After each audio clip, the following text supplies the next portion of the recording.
The therapeutic approach is always positive. Okay. In fact, to be honest with you, we never tell our clients not to have homosexual activity. If they want to do it, let them do it. It's up to them. Our job is to help them understand what they learn from it. When the client comes in and says to me, I had gay sex last night, my only question to him is, what was going on with you just before you decided to act out? What was your psychological state of mind that made you want? That's where the lesson is.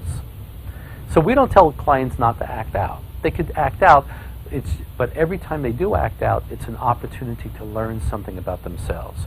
The course of treatment is to understand the origins of your homosexuality. If you are homosexual, it's not because you were born this way, but because certain things happened in your childhood. And it's for them to understand what those patterns are. We don't have to tell them. All they need to do is explore their childhood, and they'll see for themselves that there was a hurtful experience with a father or a father figure. Over-involved relationship with the mother.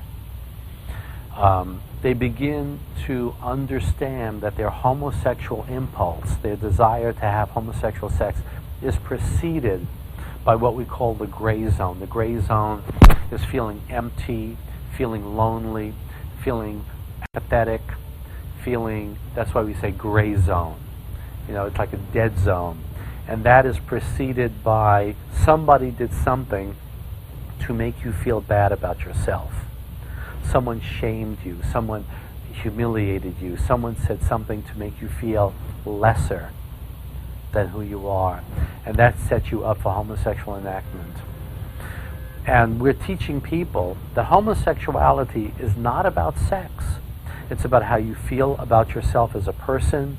It's about your self-esteem. It's about your self-identity. It's about the way you relate to other people. Whenever I present this model of the cause of homosexuality, many people will say to me, you know, that perfectly fits alcohol, drug, any other kind of addictive behavior is always preceded by feeling bad about yourself. And it does fit into the literature of addictions, of many different kinds of addictions. It's the same pattern, except these clients of ours were traumatized regarding their gender. And that's what makes the homosexual different from all other addictions. That their trauma, their childhood trauma, had to do with their being boys, being masculine. Well, there were earlier claims that we have no scientific evidence for our therapy. But that was years ago. But since then, we've done some of our own publishing, which is, I'm not going to go through the details with you, but I can tell you that today there is much more published scientific evidence for the treatment, the successful treatment of homosexuality. And certainly the Spitzer study, which is a very important study, because Spitzer is not coming from a religious perspective. Spitzer himself was the hero of the gay community because he was the one that helped to change the 1973 decision to normalize homosexuality. And he was the man who afterwards found 200 people who overcame their homosexuality, 150 men and 50 women. And not only did they leave their homosexuality, but they made a positive transition to heterosexuality. And other studies are coming out too. The greatest threat to the gay movement is the testimony of an ex-gay person. When an ex-gay stands up and says, I was once homosexual, but now I am happily married, that is the greatest threat to the gay agenda, because fundamental to the promotion of gay is the idea that you're simply born this way, you have no choice. But when you can show that choice is possible, it totally upsets the foundation of what we understand to be gay. Well, I think that right now in the school system, when a young student goes to the counselor and says, you know, I have these feelings and these attractions, what shall I do? The counselor says, oh, you were born gay. You have a gay gene. That's all there is to it. There's no scientific support for this, but this is the popular misinformation we're giving young people. So these kids have no hope for change. What we are hoping can happen is that the counselor can say, look, you can either accept your homosexuality or you can try to change. change is possible.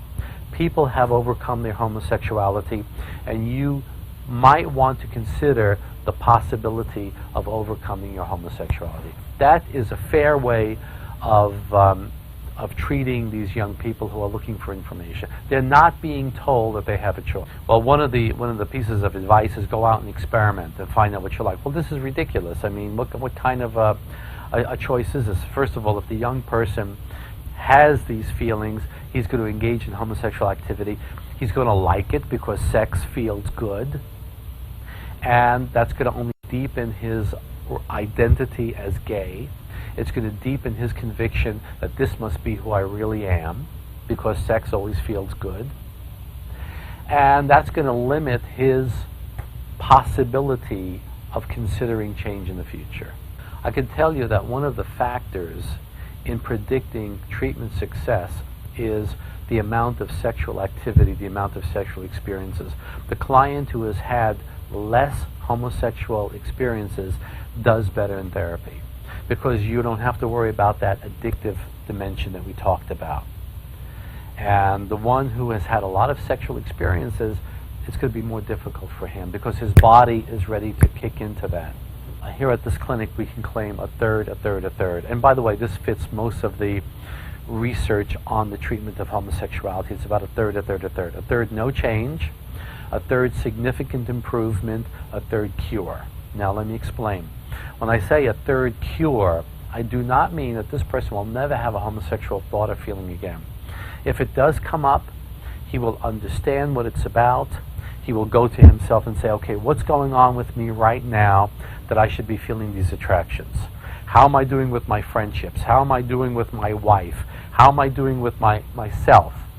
So his mind goes there. See, homosexual temptation is a signal to go back to yourself and check in with yourself. When we say no change, we're talking about that 1/3 of people who were forced to come to us. They did not want to be in therapy. Their parents dragged them into therapy, or their wives dragged them. They were not motivated. But usually when people are motivated, they will experience significant change in understanding and diminishing their homosexuality. My oldest client is 64, and my youngest is 7 years old. So I'm going from 7 years old because he is showing what we call GID, gender identity disorder. He wants to be a girl, so we're working with a family. And the oldest is a 64-year-old man who had no idea that he had a choice. He had no idea that change was possible. And he is doing really very well, actually, because luckily he did not have that many experiences. He did have some, but he didn't have too many homosexual experiences. And he's also very motivated.